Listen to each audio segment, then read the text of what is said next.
cents per pound.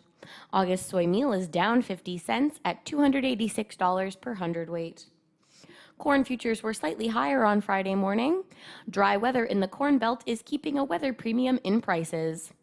Last week, corn export sales totaled 981,000 tons for old crop, which was a significant increase from the prior 4-week average.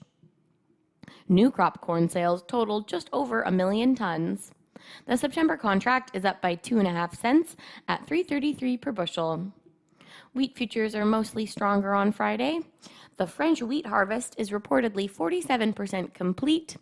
Rain in some regions has slowed harvest activity. Export sales for old crop wheat totaled 764,000 tons last week, which was a marketing high.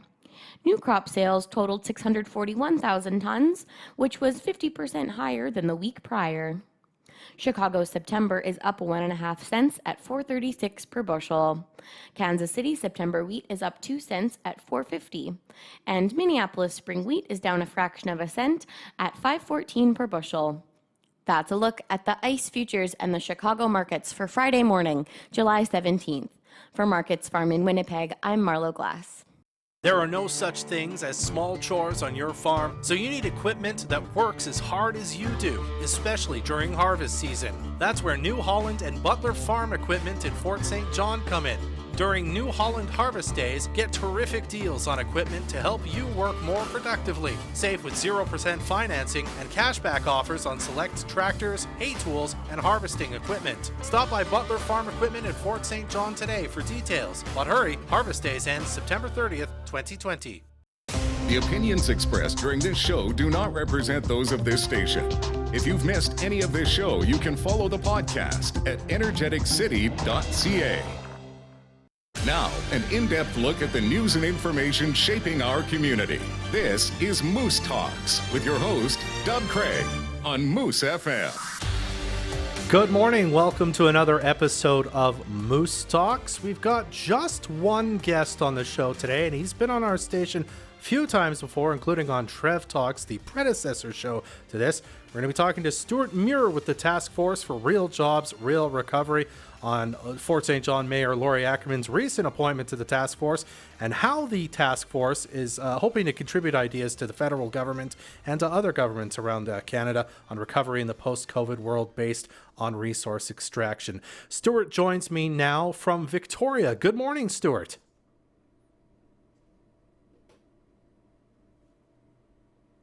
Thanks for having me on. Yeah, there you are. Now we can hear you. Thank you very much for joining us this morning. So why don't we start with a little bit about what this task force is about, because I believe it was just formed like a couple weeks ago, if that. Tell us, what is the task force? What are you guys hoping to accomplish with it?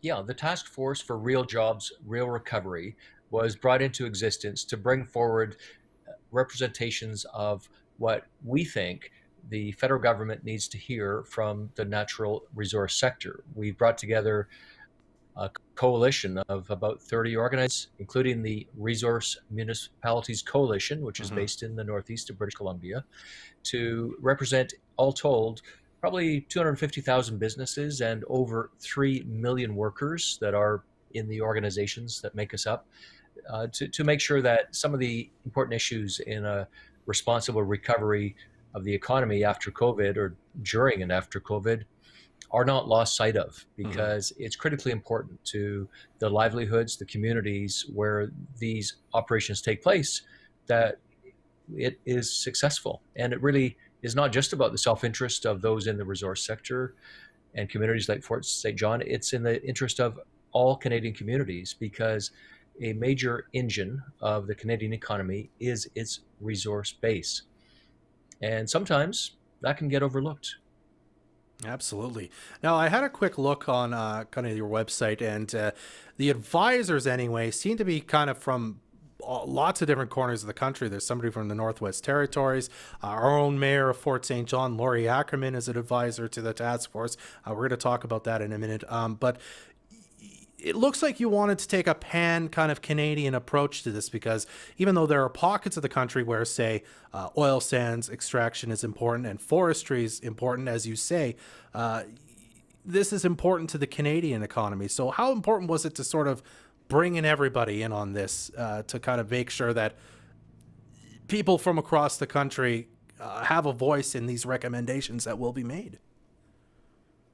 Geographic diversity was important right from the start. We knew that to be heard in Ottawa, they would want to be seeing a coast to coast to coast effort that was reflective of all the regions, which is, actually pretty natural given that we're talking about natural resources, because every single province has got a significant exposure, in some cases a massive exposure to natural resources in their economy. Even Ontario and Quebec, we think of as being Toronto, Montreal, and downtown and office towers. They actually have huge mining, energy, forestry industries as well. So there's no one left out. I think the only jurisdiction in the country that doesn't have oil and gas production is Prince Edward Island, and these issues affect everybody. So when we composed our group, it made sense that the Energy Person of the Year 2019, who happens to be Mayor Lori Ackeman, should be part of this group. And we approached Mayor Ackeman, and fortunately she was able to fit us into her schedule. But we also went to a lot of other accomplished and recognized individuals. We have a former mayor of Northwest Territories, Bob McLeod, who is advising us. We have the head of the Atlantic Chamber of Commerce, as well as the Canadian Chamber of Commerce as an organization, is participating. So that's from one end of the country to the other, from the bottom to the top on the globe, that we are representing. And I think that's important. But there's also another level of diversity that's really important to single out, not geographic only, that kind of socially, that it's incredibly diverse, because we have not only industry. We all know what the self-interest of industry is. They want to do projects and make investments, but also we have represented unions and local communities, as well as First Nations. And I think you have those four legs to your table. You've got a very solid base, and there's nothing else like what we're doing, because it tends to be more interest-based, and it's rare. So we've been able to do it, I think, because there's common ground that everyone agrees we need to be talking about. Now, I did want to ask this. Was this something that, like, you or the people who kind of came up with this idea had it independently, or was it the government sort of said, hey, we're looking for this. We're looking for people to give us sort of ideas, recommendations for what you'd like to see kind of in the recovering of the economy in the post-COVID era, if I could call it that. Was it something for sure. You started yourself, or the government kind of pushed you to do? Well, it's both in a sense. I mean, mainly when we first started at home, in March, there we all were working from home, and no one knew what was coming. It was clear that whatever it was going to be pretty disruptive and difficult for everybody. We at ResourceWorks, based in Vancouver, decided it would be a good moment just to get a lay of the land. So we didn't do a deep dive, but we commissioned a policy first called Team Canada for the Rebuild. Okay. She really did a broad survey of the landscape, and what are some of the big moving parts here that we need to be thinking about as we start to go through recovery. One of the recommendations that we were given was to do a task force. And so from that point on, so that's now about 10 weeks ago, we started to build it. At that point, we reached out to some people in the federal government, and we just said, hey, we're thinking about this, we're building this. And they said, good for you. Let us know how it goes. There's a process called the Industry Strategy Council that's going to be meeting. It's already had some meetings, but it's going to be meeting again in September, working on this. They're drawing on all the industries of the country. Each one has a table in this process. There is a resource table. There's advanced manufacturing.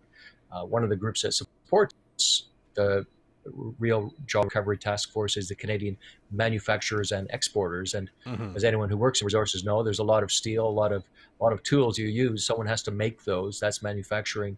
So they were, an important part of this. And so we are going to direct our findings when we publish a report next month in August to that group as part of our activity. So we've alerted government to the fact we're doing it. We're not being directed. We're not being paid by government. Yeah.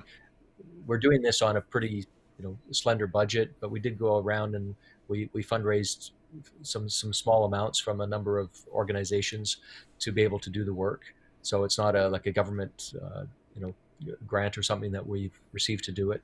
It's independent, and then we will be able to come up with the ideas. But we've been looking at the processes. We're looking to be in step with the reality of how government makes decisions at the federal level, Hmm. and we think there are three. Sorry about that. We think there are three principles that need to be followed if we're to be successful. We need ideas that are competitive, about competitiveness as a country. How do we compete against other countries who are rivals of ours for finding markets for the things that we make here, whether it's forest products or minerals, metals, energy. That's number one. The second one is that we're talking about the clean future. And that means the pathways to decarbonization, accepting that the things that we do in extracting materials from the earth have an impact that we are responsible for. So, how do we manage that in the course of making a living from that? That's absolutely important, a pillar of this. And the third thing is that we be inclusive. And I think we've taken that to heart because not only are we geographically inclusive, and I've mentioned the four sectors, but also we've sought to have a lot of different industries, forestry and mining and oil and gas, but also transportation and construction and manufacturing are key to this. So that's how we can be inclusive. And plus the fact that, as I mentioned, the 3 million workers, I don't think there's any organization doing what we're doing that can say they have anything like that many people under their umbrella. So we built a big tent that is inclusive. So we're hitting all three of those marks, and we'll be working to ensure that the ideas that we've gathered with the help of our eminent advisors are going to reflect what's real to the people in Ottawa who make decisions. Okay. Now, I wanted to mention this too, because I think it's interesting that, as I understand it, Resource Works is a BC, Victoria based sort of institution or company, whatever you want to call it. Is that correct? Yes, it is. Yeah. So, I mean, we're next to the province, Alberta, that probably has the loudest voice in the country, or most definitely, I should say, has the loudest voice in the country when it comes to energy development, at least in terms of the pro side of it. I mean, you've talked about the diversity of this kind of task force and having lots of different voices and people kind of giving ideas to it. Do you think this is more effective, and maybe the federal government hears it more than hearing it from Albertan politicians who are, always pro kind of energy, no matter what party they happen to be from, as we've seen when the NDP were in power? Is this maybe a better way to get the federal government to listen on some of these situations, because it isn't just Alberta who's usually like, hey, we should do more of this. It's in everyone's interest. What do you think? Yeah, completely hear you on that. And I think the federal government mood is that there needs to be, a tone shift in this. And I have the highest respect for who the people of any province, whether it's Alberta, Saskatchewan, have put in to represent them in their people's house. Mm-hmm. But sometimes there's a little too much hot sauce in this, and I think to get away from the polarizations that you see, what we've been doing here on the coast. I mean, thanks for recognizing that Resource Works does come out of the west coast of the southwest coast, southwest BC. There's a culture here. I remember growing up in Vancouver in the 1970s. Yes, I'm that old. Where we had the UN Habitat Conference down at Jericho, former seaplane military base converted in 1976 for this. It brought, and I was a kid then, but I was amazed to see these environmental leaders from around the world. Vancouver City, that Greenpeace got started in. I think where they are today, it's very different. They're I don't think winning respect from those who are trying to do things. But back in the early 1970s, they were out there saving whales and looking at nuclear detonations in the North Pacific. It's been a place that's had this, consciousness on environmental issues, which I think is a very good thing. And I grew up down the street from David Suzuki. I even used to play at his house because his son was my best buddy in grade 1. And my dad is a horticultural science expert, and Suzuki, he was a biologist. So we sort of had a common background. And I feel as if you're from BC or from the West Coast, a lot of people, it's not just me who's got that background. I think a lot of people feel that they've been raised in this, and you want to have the balance between the environment and the economy. It just comes natural to be thinking about this stuff. I studied these issues in university as well. When I was business editor at the Vancouver Sun for a number of years, we had a team of reporters. We had a reporter who covered energy. I can say I was the first editor of a newspaper to be able to appoint a reporter to cover just BC energy. That was Scott Simpson, and he actually spent a lot of time in the piece, both on hydro issues and the development in the early 2000s of the gas industry, the way it evolved. So we were there to watch that, and we saw that the regulations being developed in BC were as good as they get. There's under the current government, they've done nothing to say we shouldn't be doing that, despite some of the campaign rhetoric. Everyone knows we've got great regulations to be able to do the gas business here. So we should be proud of that. And I think it's a bit of contrast to where the type of capital deployments you've seen in Alberta, where most of the attention goes to the oil sands. These are multi-billion dollar mines. They require an industrial scale of operation in a very different model. You're almost like farming the resource rather than ranching it, if you like, drilling versus mining. And the business model there, I think, has just led to big international companies. It's been a little harder to see the face of the worker. I thought it was great this week to see the Fort McKay First Nation in northern Alberta in the Athabasca region say, hey, we're going to develop an oil sands mine because we want it for our people. Wow, that's incredible. The relationships that I've been able to develop and the friends I've made at First Nations in the Northeast, especially the Blueberry First Nation, I think, they're managing complex issues on the land base, and social and cultural considerations are foremost to that. If you can satisfy that, then what I hear all the time, this isn't, my opinion, I'm just relating what I've heard from so many First Nations leaders, is we want pathways out of poverty or the things that we don't want to have in our lives, and natural resources offers that. So what a huge benefit for everyone in Canada if we can have a situation where it's harmonized that way and everyone wins. All right, we're going to take a quick break, Stuart, but we're going to talk a bit more after the break about like this new regulation that's come down from the federal government on pipelines and mines and having to be net zero by 2050, and as well a few other energy issues that might affect some of the recommendations that the task force ends up making. So we'll talk about that in just a minute right here on Moose Talks on Moose FM.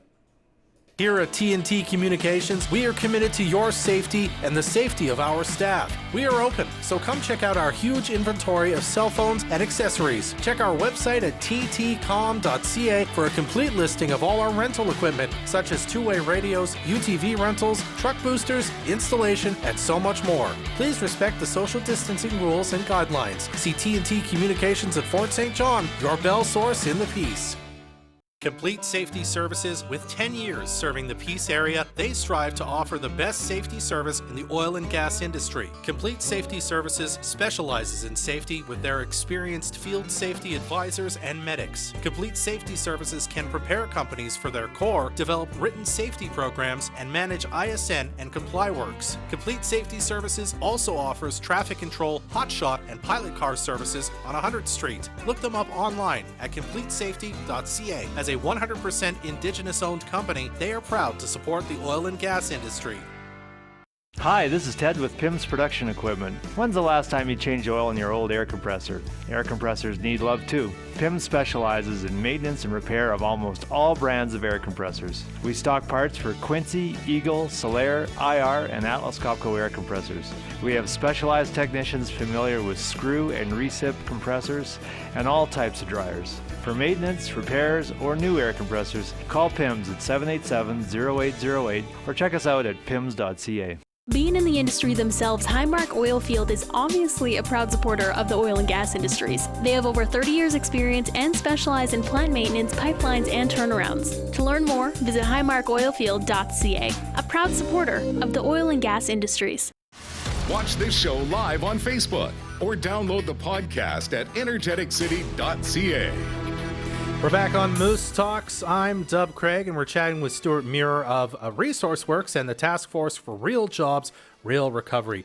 Now, Stuart, the federal government announced yesterday some new rules for new projects, including pipelines and mines, that require the applications for the projects and whatnot to prove that they can be net zero emissions by 2050, if indeed the life of the project lasts that long. I mean, what do you think of these rules? Does that make it more difficult to maybe make recommendations? Is this kind of a little bit of a monkey wrench in maybe what your plans were, or not yours, but like plans of the task force were, or is this just part of the process? Well, it sort of dovetails in with what we are talking about here, and our advisors have had a number of meetings. I don't want to, try to forecast what they're going to come up with. I'm not even on the advisory group. I've chosen to be on the outside of it and support them having conversations. And, Sure. and so it'll be as much of a surprise to me as anyone else what they come up with in terms of concrete, very specific policy prescriptions. However, I would say that in a broad sense, the incredible possibilities of Canadian natural resources to be part of that future, whether it's towards a net zero or however this is going to be described in policy terms. And one of the things that's been missing is a wide enough spectrum to include possibilities that maybe we're not even thinking of right now. For example, there's, we're one task force for real jobs, real recovery, but I know that there's a number of other task forces or other campaigns that are seeking to do kind of what we're doing, which is bring ideas to government and ask them to consider them and maybe do them if they like the ideas. And a lot of those are kind of, get off fossil fuels, or don't do this, or give us a bunch of money to develop an idea we think might be really beneficial.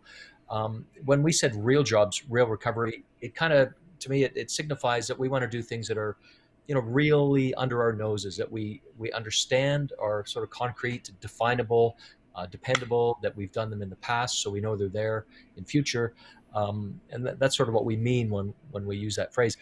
And so rather than say, how do we get off fossil fuels? I think a lot of the smartest brains in the country, including some of them we've been able to bring into our advisor group, are thinking about the possibilities of working, whether it's hydrogen. The hydrogen economy, it's not a futuristic thing that might happen.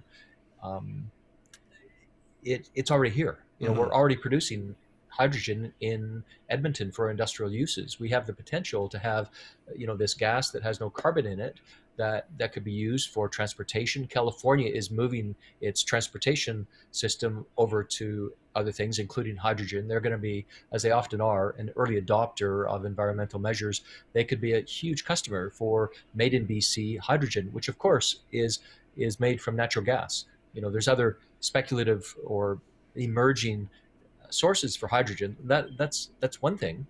Another thing is carbon capture and storage, utilization, where we, through different technologies, which are also proven and working, they can be, in some cases, expensive. But if we have a big investment in drawing carbon that's been released into the atmosphere, capturing it, and then storing it by maybe pumping it into old wells, using it for stimulation of wells to increase the life of wells, turning it into other products, concrete, make concrete using carbon that you've captured, and then you're locking it up for the duration of that building or that foundation that you've poured.